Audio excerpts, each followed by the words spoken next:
नमस्कार। आज हम बात करेंगे विशेषण के बारे में। विशेषण यानी विशेषता बतलाने वाला शब्द। विशेषण के प्रयोग से व्यक्ति वस्तु का यथार्थ स्वरूप तो प्रकट होता ही है, साथ ही भाषा की प्रभावशीलता भी बढ़ जाती है। तो जानते हैं विशेषण की परिभाषा के बारे में। ऐसे शब्द जो संज्ञा या सर्वनाम की विशेषता बतलाते हैं विशेषण कहलाते हैं। जब विशेषण की बात आती है तो एक और शब्द आता है विशेष्य। तो विशेषण जिस शब्द की विशेषता बतलाता है वह शब्द विशेष्य कहलाता है। जैसे नीला आकाश, तो नीला आकाश में आकाश की विशेषता बताई जा रही है। नीला आकाश कैसा है? नीला। तो नीला जो शब्द है वह है विशेषण और आकाश जो है जिसकी विशेषता बताई जा रही है वह है विशेष्य। ऐसे ही और उदाहरण हो सकते हैं। अब बात करते हैं विशेषण के भेद प्रकारों के बारे में। विशेषण के 5 प्रकार होते हैं: गुणवाचक, संख्यावाचक, परिमाणवाचक, संकेतवाचक और व्यक्तिवाचक। गुणवाचक विशेषण ऐसे शब्द जो किसी संज्ञा या सर्वनाम के गुण, दोष, रूप, रंग, आकार, स्वभाव अथवा दशा का बोध कराते हैं उन्हें गुणवाचक विशेषण कहते हैं। जैसे पुराना कमीज, काला कुत्ता, मीठा आम आदि। इसमें पुराना कमीज दशा, काला कुत्ता रंग और मीठा आम उसके गुण को प्रकट कर रहा है। आगे बढ़ते हैं। ऐसे शब्द जो किसी संख्या सर्वनाम की निश्चित संख्या क्रम या गणना का बोध कराते हैं वह संख्यावाचक विशेषण कहलाते हैं। ये 2 प्रकार के होते हैं। निश्चित संख्यावाचक जैसे एक, दूसरा, तीनों, चौगुना आदि, और दूसरा अनिश्चित संख्यावाचक जैसे कई, कुछ, बहुत, सब आदि। इनसे संख्या निश्चित संख्या का पता नहीं चलता। कई यानी कितने भी हो सकते हैं, कुछ थोड़े पर कितने, ये बहुत, सब, ये अनिश्चित संख्या बताते हैं। परिमाणवाचक विशेषण ऐसे शब्द जो किसी वस्तु, पदार्थ या जगह की मात्रा, तौल या माप का बोध कराते हैं वह परिमाणवाचक विशेषण कहलाते हैं। इसके भी 2 भेद हैं: निश्चित परिमाणवाचक और अनिश्चित परिमाणवाचक। निश्चित परिमाणवाचक जैसे 2 लीटर, 5 किलो, 3 मीटर आदि, और अनिश्चित परिमाणवाचक जैसे थोड़ा, बहुत, कम, ज़्यादा आदि। परिमाणवाचक यानी अनकाउंटेबल और संख्यावाचक यानी काउंटेबल अगर अंग्रेजी में बात करें तो फ्यू, लिटिल, मच, मैनी। संकेतवाचक विशेषण ऐसे शब्द जो सर्वनाम हैं किंतु वाक्य में विशेषण के रूप में प्रयुक्त हो रहे हैं, अर्थात संज्ञा की विशेषता प्रकट कर रहे हैं, वह संकेतवाचक विशेषण कहलाते हैं। चूंकि मूल रूप में ये सर्वनाम है इसलिए ये सार्वनामिक विशेषण भी कहलाते हैं। जैसे इस गेंद को मत फेंको, उस पुस्तक को पढ़ो, कोई सज्जन आए हैं। इन वाक्यों में इस, उस, कोई शब्द सार्वनामिक अथवा संकेतवाचक विशेषण के उदाहरण हैं। व्यक्तिवाचक विशेषण ऐसे शब्द जो मूल रूप से व्यक्तिवाचक संज्ञा हैं किंतु वाक्य में विशेषण का कार्य कर रहे हैं उन्हें व्यक्तिवाचक विशेषण कहते हैं। जैसे बनारसी साड़ी, कश्मीरी सेब, बीकानेरी भुजिया आदि। इनमें बनारसी, कश्मीरी एवं बीकानेरी ऐसे ही संज्ञा शब्द हैं जो यहाँ विशेषण के रूप में प्रयुक्त हुए हैं, जो संज्ञा शब्द होते हुए अन्य संज्ञा शब्द की ही विशेषता बता रहे हैं। अब बात करते हैं प्रविशेषण की। ऐसे शब्द जो विशेषण की विशेषता बताते हैं प्रविशेषण कहलाते हैं। जैसे वह बहुत परिश्रमी है, तो इस वाक्य में परिश्रमी शब्द विशेषण है, और बहुत परिश्रमी, तो बहुत जो शब्द है वो परिश्रमी की विशेषता बता रहा है इसलिए वह प्रविशेषण है। आइए बात करते हैं अविकारी शब्दों की। अविकारी शब्द ऐसे शब्द जिनके स्वरूप में लिंग, वचन, काल आदि के प्रभाव से कोई विकार नहीं होता, अर्थात कोई परिवर्तन नहीं होता, वे अविकारी शब्द कहलाते हैं। अविकारी को ही अव्यय भी कहते हैं। अव्यय का शाब्दिक अर्थ है अ यानी नहीं, वे यानी खर्च या परिवर्तन, अर्थात किसी भी परिस्थिति में जिन शब्दों में विकार पैदा नहीं होता या उनका परिवर्तन नहीं होता वे शब्द अविकारी या अव्यय शब्द कहलाते हैं।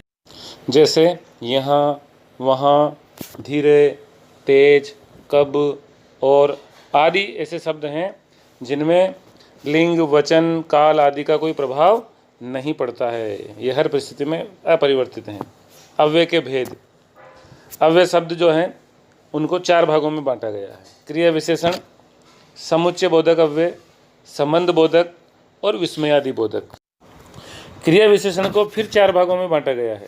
कालवाचक, स्थानवाचक, रीतिवाचक और परिमाणवाचक। कालवाचक ऐसे अव्यय शब्द हैं जो क्रिया के होने का समय व्यक्त करते हैं, उन्हें कालवाचक क्रिया विशेषण कहते हैं। जैसे आज मेरी परीक्षा है, तुम दिल्ली कब जाओगे।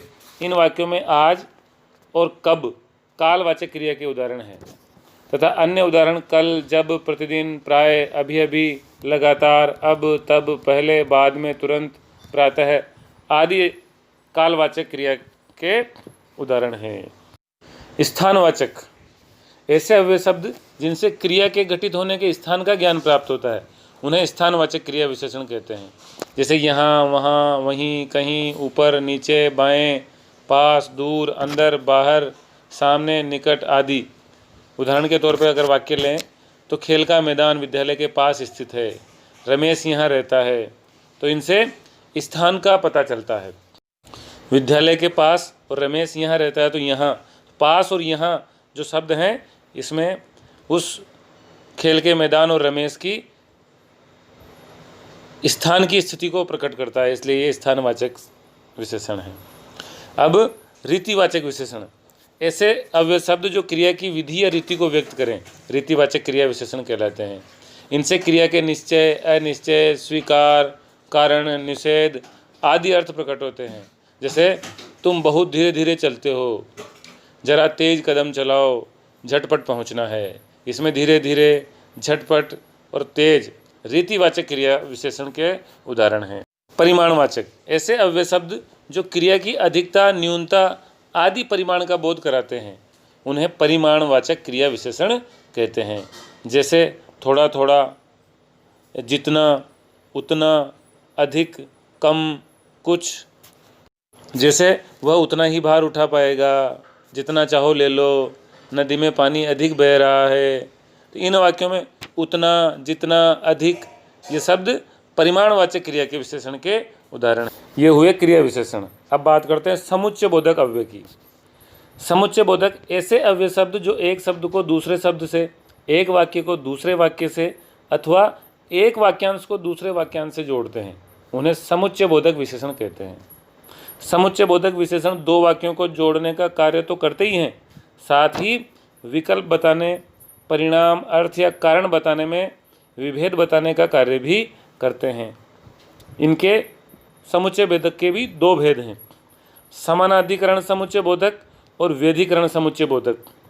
ऐसे अव्यय जिनके द्वारा मुख्य वाक्य जोड़े जाते हैं जो इस प्रकार हो सकते हैं: संयोजक अव्यय, और, तथा, एवं आदि। विभाजक अव्यय, या, अथवा, कोई एक, की, चाहे, नहीं, नहीं तो, न आदि। विरोध प्रदर्शन पर, परंतु, किंतु, लेकिन, मगर, बल्कि, वरन आदि। ये समानाधिकरण समुच्चय बोधक अव्यय हैं। और वेदीकरण समुच्चय बोधक ऐसे अव्यय जो एक मुख्य वाक्य में एक या एक से अधिक आश्रित वाक्य जोड़ते हैं, वेदीकरण समुच्चय बोधक कहलाते हैं। जैसे कारणवाचक में क्योंकि, इसलिए, के कारण, चूंकि आदि। उद्देश्यवाचक में जो कि, ताकि आदि। संकेतवाचक यदि, तो, यद्यपि, तथापि, जब तब आदि। स्वरूपवाचक में की, जो, अर्थात, मानो आदि। उसके बाद संबंध बोधक ऐसे अव्यय जो संज्ञा या सर्वनाम के बाद प्रयुक्त होकर वाक्यगत दूसरे शब्दों से उसका संबंध बताते हैं, संबंध बोधक विशेषण कहलाते हैं। जैसे सीता की बहन गीता है, इसमें की संबंध सूचक अव्यय है, इन्हें परसर्गीय शब्द भी कहते हैं। और अंतिम रूप है विस्मयादि बोधक अव्यय।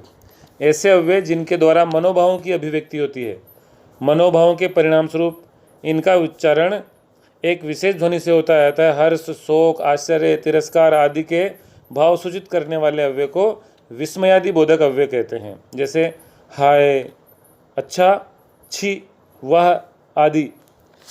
ऐसे ही हर्ष, शोक, भय, आश्चर्य, तिरस्कार, स्वीकार, अभिवादन, चेतावनी, कृतज्ञता सूचक शब्द जिनमें धन्यवाद, होशियार, खबरदार, जिंदाबाद, हट, क्या, इस प्रकार के शब्द आते हैं। धन्यवाद। मिलते हैं अगले वीडियो में। जय श्री राम।